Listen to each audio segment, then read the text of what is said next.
problème, peu importe s'il est bon ou pas bon avec le ballon, je veux le voir au moins disponible comme passe pour attirer quelqu'un sur lui, pour ouvrir de l'espace pour Kyoto. Même chose, quand Broguillard centre sur Kyoto puis que le ballon est dévié par un défenseur, le ballon tombe mort au deuxième poteau. Il n'y a absolument personne au deuxième poteau. Je veux dire, tout le foot moderne partout, tu sais, en Ligue des Champions, l'autre fois, j'avais écrit à Sofiane en blague, là, après 2 minutes de Juve Barcelone, je dis, shit, c'est même pas.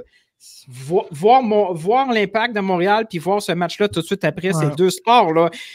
On a l'impression que ces clubs-là jouent à 20 joueurs, tandis que nous, on a l'impression qu'on joue à 1,5. C'est les options qui n'existent pas. À la décharge de la MLS, c'est vraiment l'impact. Parce que pour voir de plus en plus de matchs de MLS, je te dis qu'il y a vraiment... Non, mais c'est vrai, genre comme je m'en souviens même dans la journée de PSG Istanbul, le match que j'ai vu le soir de MLS était bien meilleur que PSG Istanbul. Donc bon, j'allais le tweeter après, je me suis dit, je vais me ramasser un char de marde. Mais c'est pour ça que... Je vais me raviser. Non, tu dis, bon, ça va être mal pris et tout, mais c'est vrai que c'est ça aussi. C'est une question d'intensité, je trouve, et je trouve que l'impact, dans très peu de matchs, ils arrivent à élever ce niveau et mettre de l'intensité, mettre de l'envie. Et on en parle. Neil te parlait à juste titre du match. Oui, là, c'est attention, parce que l'envie, l'intensité, genre, comme parfois, c'est compliqué. Mais il faut. Non, mais je pense que quand on parle d'envie, d'intensité, c'est aussi simplement dans les kilomètres parcourus. C'est aussi dans le nombre de gens qui soutiennent l'attaque. C'est aussi genre comme dans les duels. C'est des choses comme. C'est des petites choses. Le nombre de sprint aussi dans le match. Mais les gars, vous n'avez pas l'impression que quand vous regardez le match, des fois, là, vous êtes juste fâchés parce que la course n'est pas là? Parce qu'ils sont fragiles, Milton. Non. Corrales ne monte pas. Il a fait 2 fois. Non, Corrales est parti. Il a fait 2 fois la course au deuxième poteau. Il l'a fait 2 fois. Puis c'est pas ça que je veux dire. Non, mais moi je dis, pourquoi ils ne montent pas souvent les joueurs? Parce qu'ils se disent, on va se croiser les doigts que Boyana Wanyama et que Kyoto fasse quelque chose que nous, on peut pas. Sofiane, ça fait 3 mois qu'on marque pas, qu'on perd des matchs. Ils sont pas bons. Ils sont pas Milton. La prémisse, il faut accepter qu'ils sont pas assez bons, puis ils le savent. Tu acceptes ça. Analyser le reste, c'est beaucoup plus facile. Ben oui. Ils sont pas assez bons, ils le savent. Qui le savent, les joueurs? Non, je rebondis avec toi. Ils se mettent un frein à main. Non. Ah, intéressant. Très, très, très bonne nuance, comme tu as développé sur ça. Parce qu'ils sont pas bons. Ok, je pense que c'est un fait. Lorsque tu es en dessous de la 7e position, dès que tu es en dessous de la moitié du classement, tu n'es pas bon. Parfait, pas de problème. Mais la façon, et là, on va comparer. Pour avoir pris quelques bouts du match de Miami contre Toronto, pour regarder la performance de Chicago contre Nashville, pour regarder un peu de DC United qui était là, qui sont 3 victoires de suite. Il y a une façon. Et dans cette façon-là, l'impact semble vraiment être en dessous. On est au-delà de... Parce que parfois, tu peux être pas bon par un manque de réussite, parfois effectivement, un manque de talent, mais il y a une manière, et je pense qu'on est quand même tous capables de... On l'a reconnu, un match contre les premiers, contre l'Union, intéressant. Il y avait même le match contre les Red Bulls, pareil, intéressant. L'impact a... Ouais, j'ai pas eu l'impression qu'ils étaient surclassés dans ces matchs-là en plus. Mais c'est ça, même contre le Crew, le but que met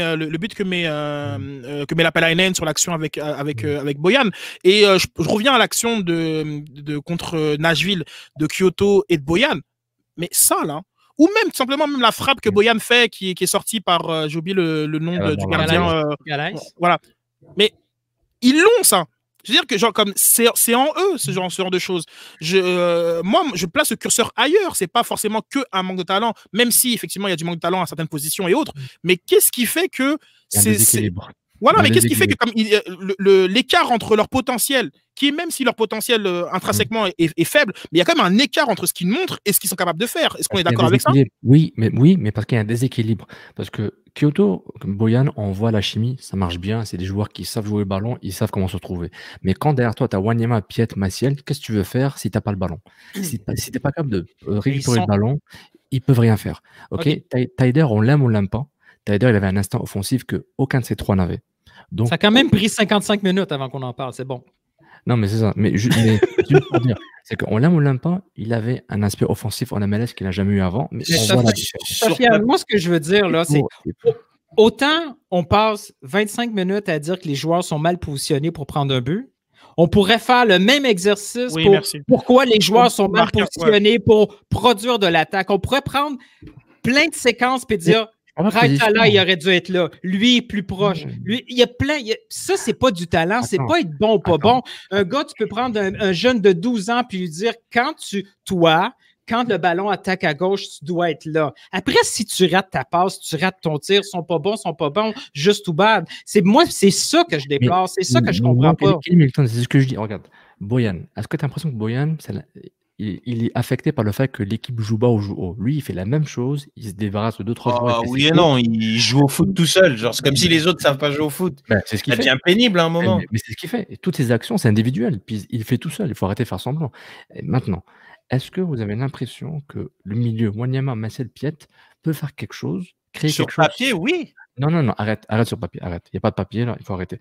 Est-ce que vous avez l'impression que ce trio de milieu de terrain là peut faire quelque chose si le bloc équipe entier ne joue pas haut? Non, c'est impossible. Si l'équipe ne joue pas haut, ça ne marchera jamais. Ils n'ont pas le talent ou les intentions pour le faire. Il faut arrêter de dire des bêtises. Il faut pas me faire croire que ces 3 gars-là peuvent construire du jeu si le bloc équipe ne joue pas haut. Non, mais c'est un très bon point. Comme d'ailleurs, j'aimerais que juste discuter du cas de Maciel, qui est donc est revenu de blessure et qui a joué les 2 matchs cette semaine. Est-ce que vous comprenez sa titularisation vraiment parce que je trouve que Sedic apporte a été bon, a vraiment été intéressant, et je pense qu'au niveau de l'équilibre de ce milieu de terrain là, la présence de Sedic apporte quelque chose de complètement différent. Comme je comprends que Maciel pourrait devenir ce qu'on aimerait que Wanyama soit. Vraiment, cette capacité comme de jouer un 6 type relanceur. Pas un 6 gratteur de ballon, mais un 6 type relanceur. Il n'est pas encore là, et c'est normal, il a 19 ans, il n'y a pas de problème avec ça. Maciel? Non, il est plus vieux que ça, Maciel. 21, 22 en tout cas. Il y a très peu d'expérience. Ah non, mais attends, c'est vrai, parce que s'il est plus à 24-25... Ah ouais, ok, genre, comme vérifie, parce que genre, comme j'avais dans l'idée qu'il avait 19, mais peut-être qu'il a 21, mais bon, en tout cas, bref. Je pense que c'est dit, et on l'a... 23 ans. Il a quel âge? 23. Il a joué un match avec San Lorenzo. Il n'a pas d'expérience. Okay, donc, en tout cas, mon propos était surtout sur Amar Sedic. Mais je pense que Maciel était là parce que Orlando, c'était pas censé être cette équipe-là qui était sur le terrain. On était censé affronter Nani, Muller et tout ça. Et là, on se retrouve avec une défense à 5 qui dit shit, on a un défenseur de trop. Et en plus, j'ai Maciel. Est-ce que genre, ok, d'accord, mais j'aime bien le. Je suis d'accord avec Amar. Amar, quand il rentre, il est super important. Puis bon, peut-être quand il combinait avec Bojan, là, en fait. Mais plutôt, est-ce que s'il commence le match il y a 2 mois, il n'aurait pas été comme ça? Parce qu'Henri est en train de construire sa confiance. Il construit sa confiance. Moi, c'est parfait. Mais tu vois, regarde, mais j'aime bien. Tu vois, j'aime bien ce que vient de dire Nilton, parce que c'est très très facile après coup de dire mais pourquoi un tel n'a pas joué à la place, comme je viens de le faire, et puis genre comme de comprendre qu'un match se prépare en fonction de paramètres qui sont pas les paramètres du cours de match. Souvent on fait cette erreur là en fait, genre, comme on arrive à des conclusions de cours de match, mais eux quand ils préparent le match entre mercredi et dimanche, ils sont dans d'autres. Puis c'est vrai que tout d'un coup on avait Orlando qui avait clinch sa place, qui est déjà en train de préparer les séries finalement, et qui s'est dit comme pourquoi risquer genre, comme que Nani se prenne un tacle de Broguillard ou de Camacho donc voilà. Excuse-moi Red, je t'ai coupé. Non, il n'y a pas de souci, mais c'est plus pour dire aussi que ouais, peut-être qu'il a fait une approche de match en fonction de l'équipe qu'il pensait avoir, mais moi, ce qui me dérange, c'est les changements peut-être tardifs après dans ce match-là. Tu te dis, ok, avise, quoi. Tu vois contre l'équipe contre qui tu joues, c'est pas. Moi, c'est le constat que j'ai eu, par exemple, contre l'Union. Tu vois, l'Union, justement, ils étaient premiers à ce moment-là. Tu te dis, mais c'est ça qui est premier. T'as l'impression que l'impact n'était pas si loin que ça, en fait. Tu te dis, ok, je suis d'accord avec Sofiane, le foot, ça se joue pas sur papier, donc il faut arrêter de dire sur papier. Très bien, il n'y a pas de problème, je redirai plus cette expression-là. Mais moi, mon problème, c'est qu'est-ce qui fait que les gars, ils sont toujours, en fait, avec un frein à main, en fait. Tu te dis, il y a des moments où tu te dis, mais pourquoi? Il y a des fois, ils sont capables de faire, et des fois, tu te dis, oh non, tu sais quoi, j'ai pas envie. Et on a eu ça aux 3 matchs. On a eu ça contre New York CFC, donc jusqu'à la 60e minute. À un moment donné, moi, je sais pas pour vous, mais moi, je m'endormais vraiment. On a eu ça là contre Nashville. Pareil, juste avant le but, tu te dis, il se passe pas grand chose, il se passe rien. Et là, pareil, contre Orlando. Et c'est fascinant, c'est que l'Impact, en fait, s'endort elle-même. Il y a des Ils sont équipes dans qui une situation il y a what des, if, il y a des équipes qui ralentissent le jeu parce que ça leur sert au niveau de leur identité, de leurs compétences et capacités. Mais tu as l'impression que justement l'Impact, oui, fait certaines transitions, des transitions plutôt lentes où ils essaient de conserver le ballon et tout le monde le dit. C'est fascinant lorsqu'on écoute les entraîneurs ou les joueurs adverses les veilles de match. Ils te parlent de l'identité de l'Impact, elle est connue. Ils veulent construire de l'arrière, il y a un lent build-up, etc. Et sauf que tu as vraiment l'impression qu'en ce moment, ça les nuit plus qu'autre chose parce qu'ils s'endorment et puis tout d'un coup, il y a une accélération. Tout le monde est endormi, donc l'accélération, tout le monde est comme oh waouh, ok, ouais, le contact, c'est très différent parce que tu es beaucoup plus crispé durant les 3 derniers matchs que contre Philly il y a peut-être un mois et demi. Contre Philly, tu es brave, tu vas all-in, puis Philly a un jeu beaucoup plus direct. Il faut arrêter là. Cette équipe-là manque de personnalité. Sur le terrain, il manque quelqu'un. Ils mettent quelqu'un pour faire ce déclic-là. On va en parler plus tard là, du documentaire là, sur Tottenham. Là. Mourinho, il dirait là, cette équipe-là, c'est juste des nice guys. Là. Il n'y a pas de bastard là-dessus. Il n'y a personne. Le seul qui était comme ça, c'était Tyder qui pouvait péter une coche. Là. Combien de fois j'ai vu cette saison, il n'y a rien entre les gars. Il n'y a personne qui est en train de dire que hey, oh, il faut se réveiller. Là. On ne voit aucune urgence. Et même les complaintes vers l'arbitre, les complaintes de faute sont même pas vers l'arbitre.